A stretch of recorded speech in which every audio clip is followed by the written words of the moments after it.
Pendengar dimanapun Anda berada, kita bersama di Sumber Pagi Pro 1 RRI Padang. Hari ini berbicara tentang antisipasi jaringan terorisme di Sumatera Barat. Tapi saya tidak sendiri, di ujung sana ada rekan Tia Zirwan. Halo, selamat pagi Tia. Selamat pagi Rita. Iya, apa kabar pagi ini? Alhamdulillah Sehat dan semangat ya. Sehat dan semangat. Matahari juga di Padang cukup terik ya pagi hari ini, walaupun udaranya lumayan dingin gitu.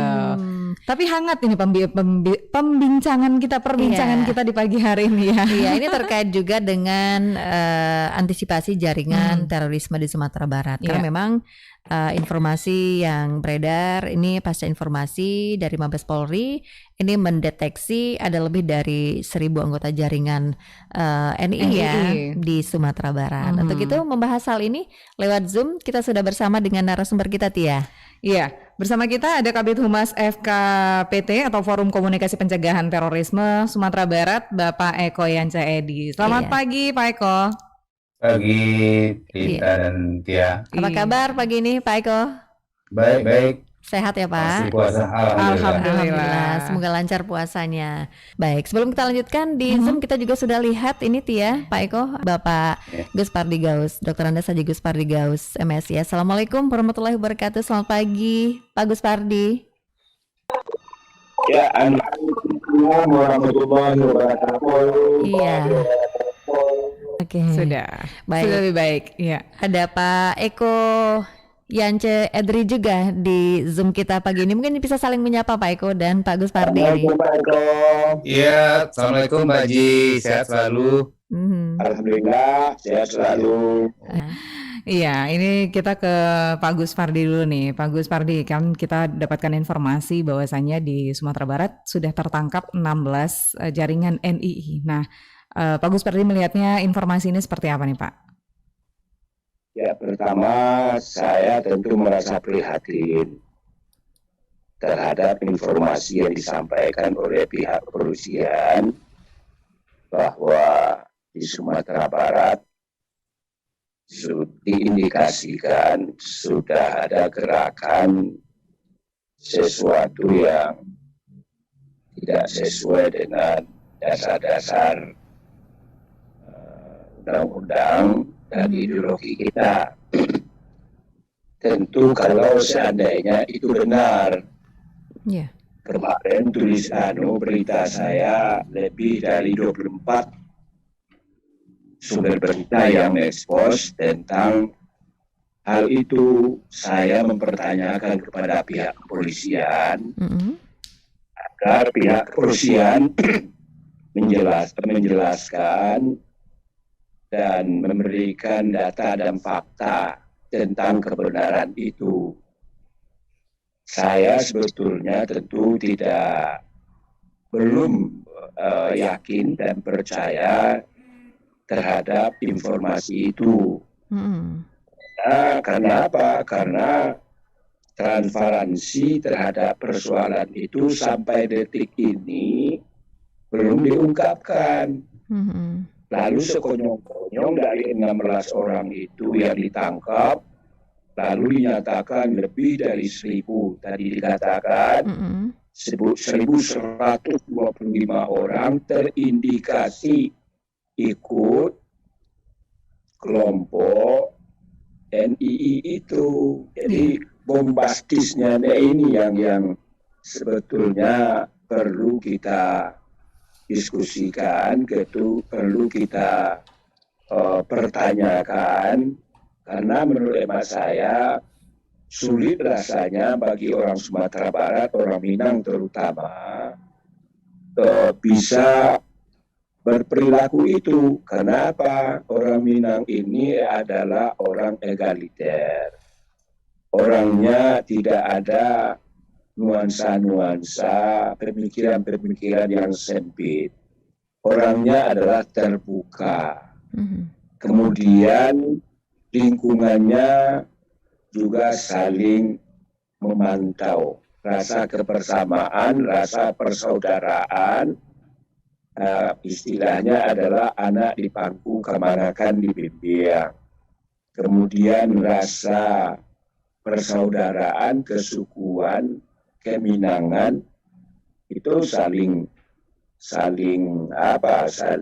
dukung mendukung. Jadi kalau ada persoalan satu pasti bisa dilokalisir di nagari yang bersangkutan. Lalu dikatakan ada 1.100. Lalu dinyatakan juga ada yang bersifat pasif, ada yang bersifat. Jadi ini harus dijelaskan terang benderang, jangan terkesan. Jadi saya juga ditelepon oleh Bupati Damansaya dan saya WA saya me-WA kepada Pak Gubernur, ke Pak Wagub, ke MUI, Ketua MUI, Ketua Elkam, berita-berita saya itu, dan juga beberapa tokoh. Intinya adalah pertama perlu respon dari masyarakat, terutama pemerintah daerah, Pak Gubernur, Bupati, Wali Kota, yang diindikasikan tempat-tempatnya itu merupakan sarang dari gerakan NII yang dituduhkan itu. Kita masih mengatakan dituduhkan karena apa? Kan prosesnya sampai detik ini juga nggak jelas. Nah, jadi kita masyarakat Sumatera Barat merasa disudutkan terhadap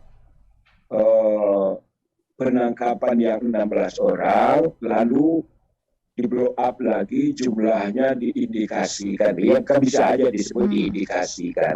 Termasuk juga anak-anak. Anak-anak juga dihitung bagian daripada anggota NII itu. Nah, jadi ini juga sesuatu yang memilukan kita.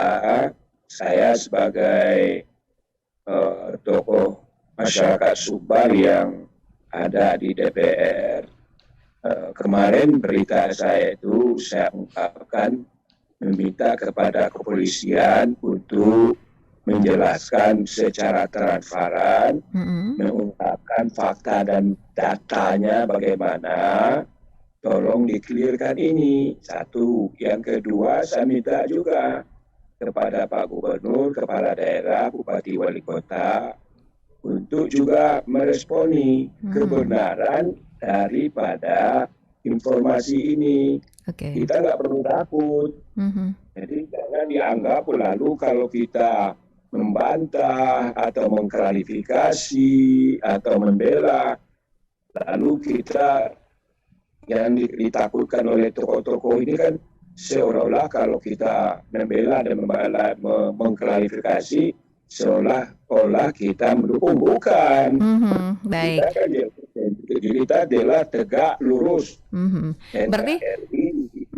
Berarti Pak Gus Pardi, ini kan kita sedang menunggu klarifikasi dari kepolisian, gitu ya, yang pertama. Kemudian tadi Pak Gus Pardi juga berharap ada hal-hal yang perlu ditanggapi oleh pemerintah provinsi ataupun kepolisian daerah. Nah, langkah awal apa seharusnya yang perlu dilakukan oleh pemerintah provinsi menanggapi informasi ini, Pak Gus Pardi, kalau menurut Bapak?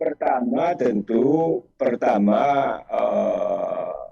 kepala daerah, di kepala daerah di mana tempat yang disinyalir adanya kelompok, bukan gerakan. Kan belum ada gerakan, adanya kelompok. Yang kelompok ini diindikasikan bisa saja melakukan gerakan, kan itu. Jadi ini beda itu ya. Pertama diindikasikan ada namanya kelompok. Kelompok itu namanya adalah NII. Kemudian ada lagi di atasnya itu, kelompok ini sudah melakukan gerakan atau tidak. Harusnya kalau dia masih merupakan kelompok, tugas kita lah pemerintah, tugas kita lah ke pihak kepolisian, tugas kita lah penegak hukum untuk melakukan pembinaan. Kamu ini salah nih, mengapain kamu nih? Bahwa gerakan ini tidak sesuai dengan dasar-dasar ideologi dan Undang-Undang Dasar 45. Harusnya kan begitu. Lalu ini ada terkesan, saya sudah banyak diskusi dengan kawan-kawan. Kalau bahasa saya kan santun, tidak menyudutkan pihak kepolisian. Tapi ada teman saya juga yang lain memang sudah langsung menjustifikasi bahwa ini merusak orang Minang, menyudutkan orang Minang dan lain sebagainya.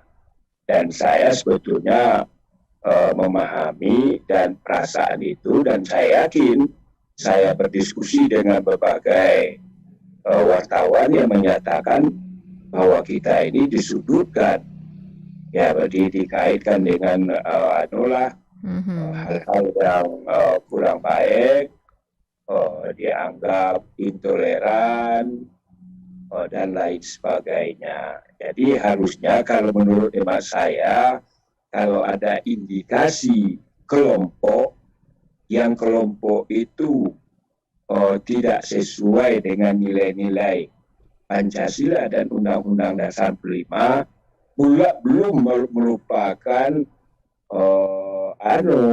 gerakan, belum mengancam, baru sekadar itu, tapi sudah tindakan yang dilakukan oleh pihak kepolisian seolah-olah sudah begitu. Oleh karena itu makanya kita minta kepada pihak kepolisian untuk transparan, menjelaskan, juga harusnya berikan juga ranah kepada orang yang 16 itu. Jangan dilakukan tekanan, apa sebetulnya, supaya kita mencari tahu betul atau bagaimana. Kalau baru merupakan kelompok, tugas negara, tugas pemerintah, dan tugas kita bersama MUI, LKAM untuk melakukan pembinaan. Kamu ini salah. Bisa terjadi itu, bisa saja. Yang biasanya orang-orang yang seperti itu kan kehidupannya susah, dan latar pendidikannya rendah, maklumlah di kampung. Saya dengar ada iuran itu dibilang adalah infak sedekah. Bagi umat Islam siapapun, apalagi Minang, untuk berinfak, bersedekah itu adalah merupakan kewajiban yang diwajibkan dan disunatkan. Lalu dikatakanlah, ini kan bisa saja di peta kompli pihak yang pemikirnya itu, pimpinannya itu mengumpulkan orang-orang, kan bisa. Lalu digiring yang 16 ini, taruhlah misalkan betul dia ini sudah terindikasi kelompok yang mendirikan sesuatu yang disinyalir berbeda ranahnya dengan ideologi kita Pancasila dan Undang-Undang Dasar 45. Yang ini, lalu yang katanya yang 1125 itu sampai juga anak-anak, kemudian ada juga yang dikatakan pasif. Nah ini kan terkesan menyudutkan orang Sumatera Barat, orang Minang. Ya, apa tanggapan pihak kepolisian, Pak?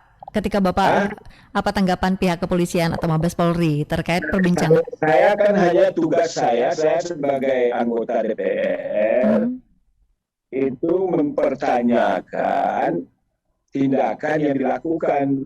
Kan baru kemarin saya keluarkan, karena sebetulnya pihak pemerintah daerah atau tokoh masyarakat ataupun akademisi harus meresponi apa itu. Sekarang kan terkesan pada takut mengungkapkan itu, takut mempertanyakan itu. Kenapa? Nanti dituduh lagi. Kita ini kan susah sekarang ini. Kalau kita membela seseorang, dituduh bahwa kita ini bahagian dari inilah yang jadi dilematis, kesan yang muncul pada hari ini. Kalau kita melakukan pembelaan, kita melakukan klarifikasi, sehingga ini terindikasi sampai detik ini tidak ada satupun kepala daerah, tokoh masyarakat akademisi, cuma ada memang MUI meminta kepada pemerintah untuk menjelaskan. Pemerintah itu maksudnya gubernur, bukan dalam menyikapi. Karena memang saya yakin dan percaya seluruh masyarakat Sumatera Barat, khususnya Minangkabau, berdasarkan pengalaman sejarah, pasti yang merumuskan Pancasila dan Undang-Undang Dasar itu siapa? Kan orang founding father negara kita ini kan mayoritas dari Sumatera Barat. Jadi artinya nilai-nilai Pancasila, Undang-Undang Dasar 45 itu adalah merupakan nilai-nilai agama Islam, saya bisa katakan itu, dan itu adalah merupakan kultur budaya Minang. Jadi untuk apa kita pertanyakan? Jadi persoalan ideologi, persoalan NKRI bagi orang Minang ini sudah selesai. Kalaupun ada ini, mungkin ada orang-orang biasanya kehidupannya susah, kemudian dia berada jauh dari kota, kemudian ada komunitasnya, saya paham itu. Lalu dibuatlah namanya apakah kelompok pengajian. Nah, yang masyarakat yang awam itu tidak mengerti apa-apa sama sekali. Apalagi ada anak yang disebut tadi sudah diindikasikan bagian dari anggota NII itu sendiri. Iya, baik. Terima kasih Bapak. Harus dipilah itu, harus dipilah. Mana taruhlah ada kelompoknya. Kemudian harus disisir lagi. Ada pertama harus disisir di apa namanya, mana yang sudah masuk ke ranah pemikiran, mana yang masuk ke ranah gerakan, itu sudah beda. Baik, Pak Gus Pardi. Mana yang hanya sekedar ikut-ikutan, nggak tahu, lalu bapaknya ikut, anaknya dianggap ikut, anak-anak masa juga bagian daripada itu. Oke Bapak, ya. Ya, terima kasih pendengar, Anda masih bersama kami di Pro 1 RRI untuk Sumber Pagi, dan pagi ini kita membahas mengenai mengantisipasi jaringan terorisme di Sumatera Barat. Dan kita juga sudah bersama narasumber kita, ada anggota Komisi 2 DPR RI Bapak Gus Pardi Gaus, kemudian juga ada staf ahli Forum Komunikasi Pencegahan Terorisme Pak Eko Yance Edri. Terima kasih. Dan kita ke Pak Eko nih, Pak Eko. Iya. Ada dua pendengar kita tadi yang sudah memberikan tanggapannya, ada Pak Elvan Tanjung dan juga Bu Ani tadi di Siteba. Nah, ini ada yang ketakutan, kemudian juga kalau Pak Elvan tadi menyoroti mengenai yang disalah itu adalah orang-orang yang bersalah dan kemudian memiliki pemahaman yang berbeda dalam agama, sementara yang teroris itu adalah orang yang membuat kekacauan di negara kita. Nah, ini mungkin boleh tanggapannya Pak dari dua pendengar, silakan Pak Eko. Baik. Jadi di mana-mana di dunia tujuan teroris itu adalah teror, memberi ketakutan, ya. Oleh karena itu saya ingat pesan mantan Presiden Pak SBY ketika beberapa kali terjadi pengeboman, penghancuran oleh para teroris di Indonesia, di Bali, di Jakarta, di Surabaya, di Medan, dan beberapa tempat. Pak SBY memesankan jangan pernah takut. Nah, jika kita ketakutan, maka maksud dari tujuan teroris ini ya sampai.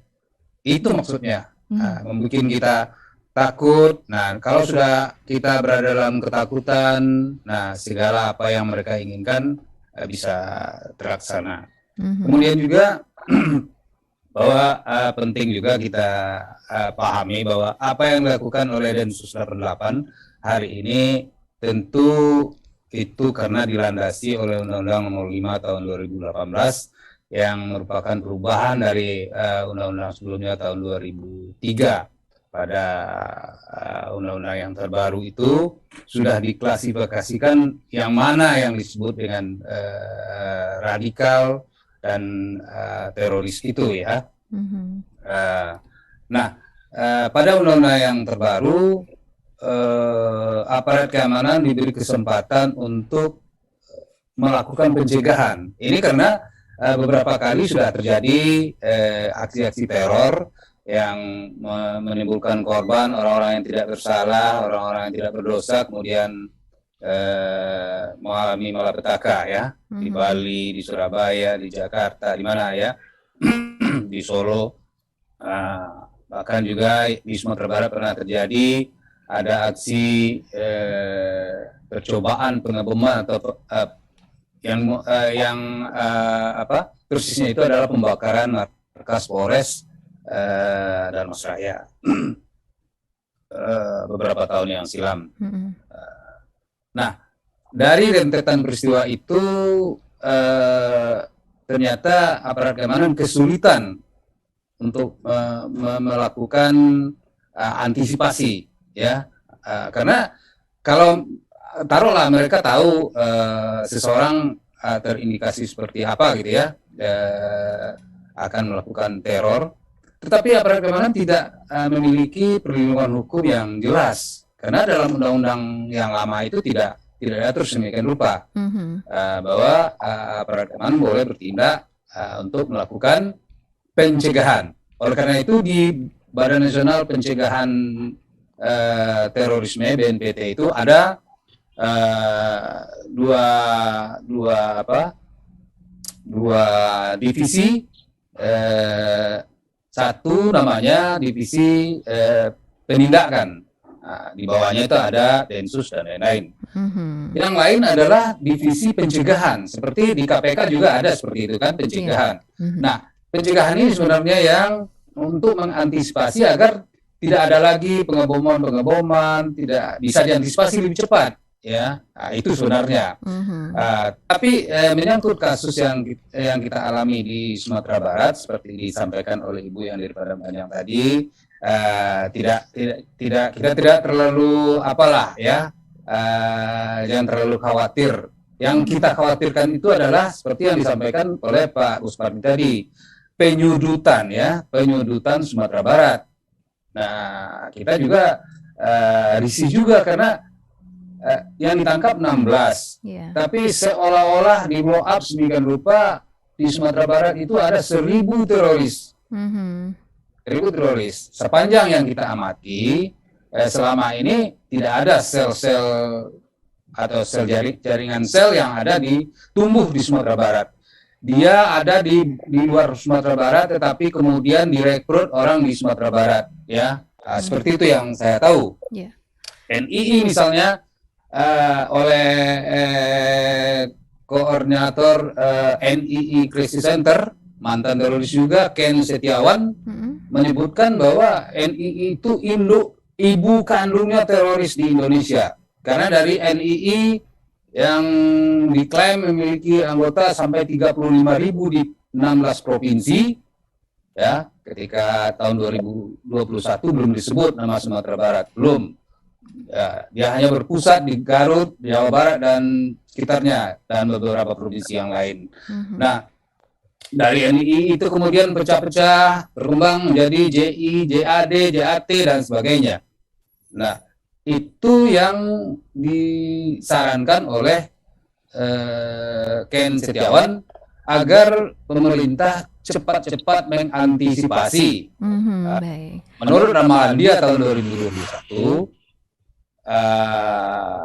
NII itu akan berkembang, akan membesar. Oleh karena itu perlu cepat dicegah, karena dia mantan orang NII yang kemudian sudah kembali ke NKRI. Iya, Pak Eko, tadi ada pendengar juga yang bertanya, ini terkait dengan teroris gitu ya, menanyakan ini sebenarnya yang indikator teroris itu apa sih sebenarnya? Jadi mungkin Pak Eko ada penjelasan apa indikator jaringan teroris seperti yang dimaksud oleh secara etimologi atau secara kebahasaan, teroris itu kan orang yang melakukan teror. Teror dimaksudkan seperti saya katakan tadi, membuat ketakutan. Kalau teror itu tidak membuat ketakutan, namanya bukan teror, ya, namanya bukan teror. Nah, di dalam Undang-Undang Nomor 5 Tahun 2018, teror itu disimpulkan dimulai dari radikalisme. Paham radikalisme menurut undang-undang itu ya, Kan banyak orang menafsirkan apa yang radikalisme. Sebab radikal secara kebahasaan itu baik-baik saja. Radikal itu kan artinya sampai ke akar-akarnya. Kalau kita menuntut ilmu sampai ke akar-akarnya kita radik, ya. Kalau kita melakukan pekerjaan yang baik, kita harus sampai ke akar-akarnya dengan sungguh-sungguh dan seperti itu ya. Tetapi radikalisme menurut pengertian Undang-Undang Nomor 5 tahun 2018 itu adalah hanya beberapa indikator saja yang dilakukan oleh orang yang disebut radikal. Pertama, anti NKRI. Yang kedua, anti Pancasila. Yang ketiga, anti kebinekaan. Yang keempat, memiliki paham takfiri, mengkafirkan orang. Asal dia tidak peduli, meskipun sesama Islam, sesama Kristen, sama agamanya gitu ya. Tetapi apabila aliran dia atau paham dia tidak sama dengan paham kita tidak sama dengan dia, kita akan dianggap kafir. Nah, itu yang takfiri. Seperti itu terorisme ini. Nah, tidak ada terorisme yang tidak dimulai dari radikalisme, tetapi belum tentu semua yang radikal itu menjadi teror. Itu. Baik. Terima kasih. Itu tadi sekaitan pertanyaan Bang Taufik ini di Bukit Tinggi tadi di opini publik ya. Nah, Pak Eko, kalau misalnya kan kita melihat dari informasi yang beredar juga ini tadi Pak Gus Pardi juga sempat mengatakan bahwasanya ada anak-anak juga yang diikut-ikut dilibatkan dalam katakanlah indikasi gerakan dalam tanda kutip begitu ya. Nah, ini kalau dari FKPT sendiri bagaimana nih masyarakat juga untuk menjaga agar tidak terpengaruh dengan isu-isu seperti itu untuk mencegah adanya terorisme ini? Ya tidak terpengaruh saya kira sulit juga karena beritanya sudah sedemikian membanjir di media mainstream maupun di media, apalagi di media sosial. Yang bisa kita lakukan adalah tetap waspada agar keluarga atau anak-anak tidak terlibat untuk paham-paham yang seperti itu, ya. Dia gampang sekali merekrutnya mereka.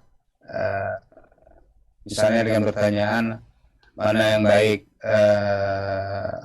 Al-Quran atau Pancasila, itu kan sulit kita menjawabnya, ya, sulit, ya. Kemudian juga di akibat penangkapan segala macam, disebutkan seolah-olah, ya. Nah, kita orang Islam dituduh lagi gitu untuk sebagai orang yang radikal, sarang teroris. Yang memblow up seperti itu sebenarnya mereka juga. Nah, mesti kita counter begini, bahwa radikalisme, terorisme itu tidak ada hubungan dengan agama. Tidak, karena non-muslim pun ada yang radikal, ada yang teroris dan segala macam. Baru saja terjadi di Swedia, Kristen Ortodok melakukan pembakaran Al-Quran di sana, dan itu merupakan peristiwa besar di Eropa, di mana kaum muslimin, umat Islam di sana merasa sangat tersinggung dengan ulah seorang anggota parlemen Swedia yang membakar Al-Quran di 4 atau 6 tempat. Nah, dia bukan Islam, tetapi mereka melakukan hal serupa. Penembakan jamaah masjid di Selandia Baru tidak dilakukan oleh teroris yang beragama Islam, tapi justru teroris yang beragama non-Islam. Baik, terima kasih terhadap Pak. umat Islam gitu. Terima kasih, Pak. Jadi kita sampaikan kepada masyarakat bahwa kalau ada yang menyebut Islam adalah sarang teroris, tidak benar itu. Tidak ada teroris yang dihubungkan dengan agama tertentu. Baik, terima kasih Pak Eko. Kita masih undang pendengar, masih ada waktu, silakan pendengar di 812878 atau ke WhatsApp 08116666975. Kita masih bersama dengan anggota DPR RI, ada Pak Gus Pardigaus, kemudian dari FKPT ada Pak Eko Yance Edri. Anda bisa saksikan juga lewat kanal YouTube RRI Pro 1 Padang. Saya ke Pak Gus Pardi. Pak Gus Pardi. Ya. Ya, ini tadi kan kita berbicara ada Mabes Polri mendeteksi begitu ya, ada 1.000 lebih jaringan teroris NII di Sumatera Barat. Nah, bila deteksi dari Mabes Polri ini benar, Pak Gus Pardi, kira-kira kondisi apa yang membuka ruang sehingga hal ini bisa subur terjadi? Kelompok-kelompok ini subur di Sumatera Barat kalau deteksi itu benar. Ya, pertama memang harus dipilah, disisir mana yang namanya kelompok NII itu dan mana pula yang melakukan action kegiatan. Kalau baru bersifat namanya perkumpulan diindikasikan bertentangan dengan undang-undang dan ideologi Pancasila, kewajiban negara, kewajiban pemerintah untuk melakukan pembinaan. Jadi semua orang, siapapun orangnya, biasanya kelasnya tentu orang-orang yang tidak berpendidikan, gampang diajak, gampang ditakut-takuti. Jadi ini perlu diklarifikasi. Jadi artinya yang ingin saya sampaikan adalah biasanya yang bisa diindikasikan orang yang gampang untuk masuk kelompok-kelompok apakah tadi yang disampaikan radikal itu belum tentu merupakan sesuatu yang bertentangan dengan NKRI atau Pancasila. Tadi kan sudah diungkapkan namanya radikal itu adalah tahapan untuk melakukan tindakan teror. Tindakan teror itu tentu juga kita pertanyakan apa maksud dan tujuannya. Semua itu bicara, kita kan nggak bicara teror pada hari ini. Yang dibicarakan hari ini adalah diindikasikan ada di 2 tempat, di mana di 2 tempat itu ada kelompok, di mana kelompok itu diindikasikan mendirikan NII, Negara Islam Indonesia. Dan itu tentu kalau ini adalah betul adanya, sejauh mana tindakan, pertama pemikirannya kelompok itu melakukan hal-hal yang bertentangan, melakukan gerakan.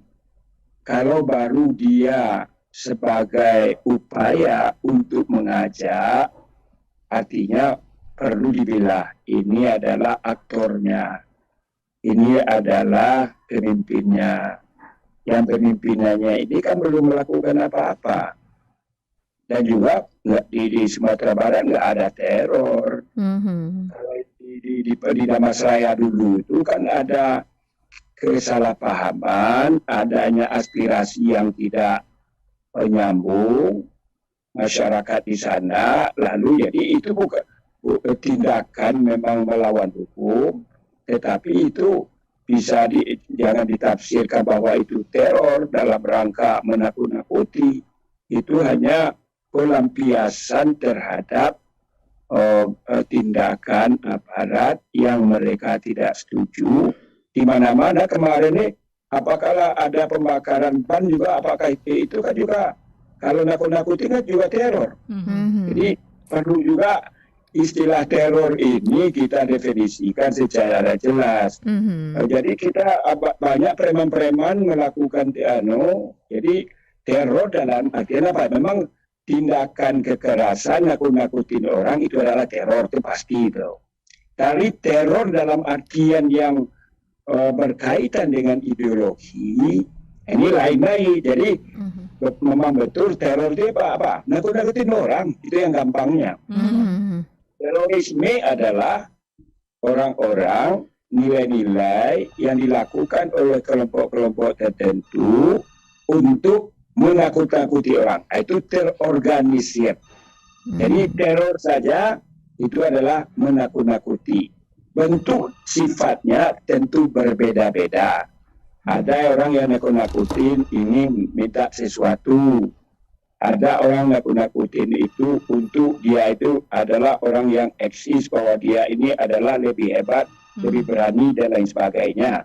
Tetapi ranah dalam artian terorisme itu adalah ide, pemikiran untuk bagaimana aliran-alirannya itu diikuti dan bisa bagian daripada kelompok tersebut supaya digiring untuk melakukan sesuatu. Nah, ini lain lagi ya, itu inilah yang tugas kita untuk melakukan pembinaan itu. Artinya menurut emak saya, yang NII yang ditangkap oleh pihak kepolisian sebanyak 16 orang itu baru diindikasikan bahwa dia membangun, mendirikan kelompok yang bernafaskan NII. Bisa itu terjadi dimanapun, kapanpun, siapapun itu bisa saja. Memang kita tidak mengklaim, kebetulan kalau orang Minang pasti Islam. Kalau dia kalau orang Sumatera Barat belum tentu Islam. Nah, jadi ini move-nya ini yang perlu yang sebetulnya yang perlu disikapi oleh pihak kepolisian, pandai-pandai, harusnya arif dan bijak dia dalam. Jangan ini terkesan kan mendiskreditkan. Kalau kesannya kan gini, bahwa Sumatera Barat adalah sarang teroris. Sumatera Barat sudah masif dan jumlahnya adalah sekian, kan gitu. Sekarang ini kan baru dalam bentuk kelompoknya diindikasi baru ke arah NII itu, tetapi belum melakukan gerakan. Dan itu pun juga dilakukan klasifikasi sebagaimana saya katakan. Mana yang aktornya, mana yang ikut-ikutannya. Karena saya juga tanya kemarin nih kepada pihak kepala daerah bahwa dia memberikan iuran dari pihak kepolisian mengatakan iuran, tapi masyarakat itu dia nggak paham, dia katanya memberikan infak dan sedekah layaknya sebuah perkumpulan atau ada masjid, ada musala, lalu ada celengan. Harusnya juga transparan. Baik.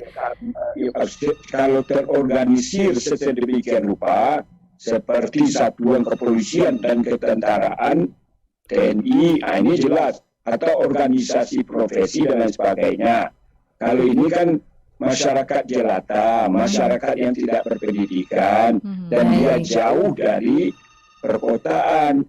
Jadi oleh karena itu kita minta kepada pihak kepolisian harus dijelaskan secara terang benderang tentang prosesi, tentang keadaan, tentang kondisi di dua tempat yang disinyalir adalah tempat bersarang beradanya kelompok NII ini.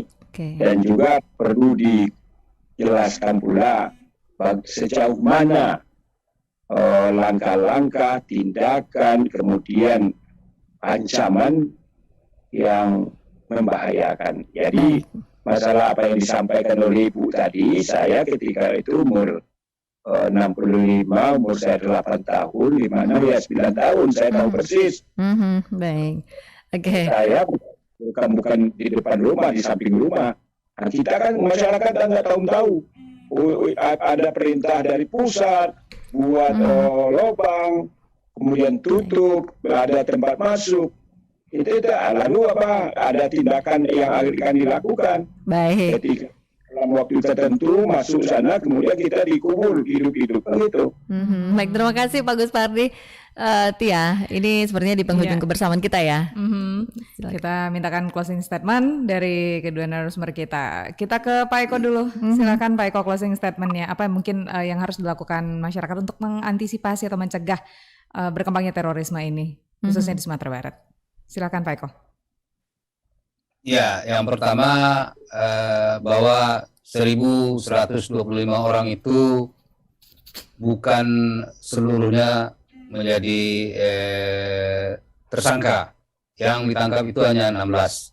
Tapi kenapa tiba-tiba di blow up secara nasional seolah-olah 1.125 orang teroris di Sumatera Barat? Ini perlu kita luruskan bersama-sama bahwa yang lain itu hanyalah diindikasikan. Ya. Kemudian satu lagi, sarang pusat NII itu tidak ada di Sumatera Barat. Itu hanya di Jawa Barat, di Garut. Karena NII juga lahir dari Kartosuwiryo pada tahun 50-an, 49 sampai tahun 50-an di Jawa Barat dan masih terus hidup sampai sekarang rupanya.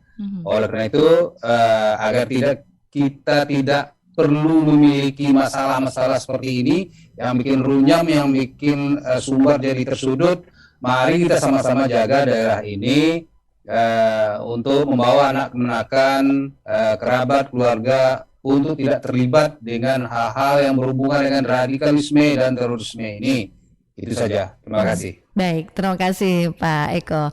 Pak Gus Pardi, silakan closing statement-nya. Mungkin apa yang perlu dilakukan masyarakat tingkat RT kita juga. Kita berharap kepada masyarakat Sumatera Barat, jangan khawatir, jangan takut, jangan merasa didiskreditkan oleh berita-berita terkesan bahwa Sumatera Barat ternyata sudah ada gerakan tentang hal ini. Tentu kita berharap, oleh karena itu marilah kita kembali kepada nilai-nilai budaya kita, nilai-nilai agama kita. Kemudian kita tentu harus memahami tentang Pancasila dan Undang-Undang Dasar 45. Jadi kita berharap kepada pemerintah untuk transparan, untuk lebih menjelaskan. Jangan terkesan Sumatera Barat itu adalah tempatnya sesuatu yang tidak pas disebutkan sebagai sarang atau tempat berdirinya kelompok-kelompok yang anti terhadap Islam. Jadi penjaga daripada teroris itu, radikalis itu adalah nilai-nilai budaya, nilai-nilai adat, nilai-nilai kearifan lokal. Nah iya, nilai adat, nilai budaya itu kan adalah kearifan lokal. Jadi itu sudah dijamin oleh undang-undang. Jangan juga dikatakan orang yang melaksanakan nilai adat, nilai agama, nilai budayanya atau disebutkan tadi nilai lokal itu adalah khasanah. Namanya Bhinneka Tunggal Ika di situ. Nah, mudah-mudahan ke depan dengan adanya klarifikasi dari pihak kepolisian nanti tolong dijelaskan. Dan saya yakin orang Minang, orang Sumatera Barat yakin saya tidak mau terperosok ikut-ikutan dengan hal ini. Oleh karena itu kita tetap waspada dan meminta juga kepada Pemda harus melakukan pembinaan terhadap masyarakatnya. Jadi jangan terkesan nanti muncul sedemikian rupa. Dari awal-awal itu sudah perlu lakukan pembinaan bagaimana nilai-nilai agama dengan Pancasila itu satu kesatuan.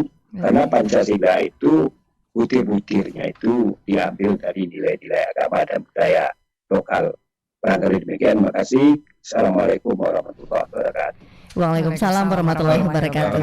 Baik, terima kasih Pak Gus Pardi, Pak Eko, terima kasih sudah bersama di Dialog Sumbar pagi hari ini, Bapak-bapak.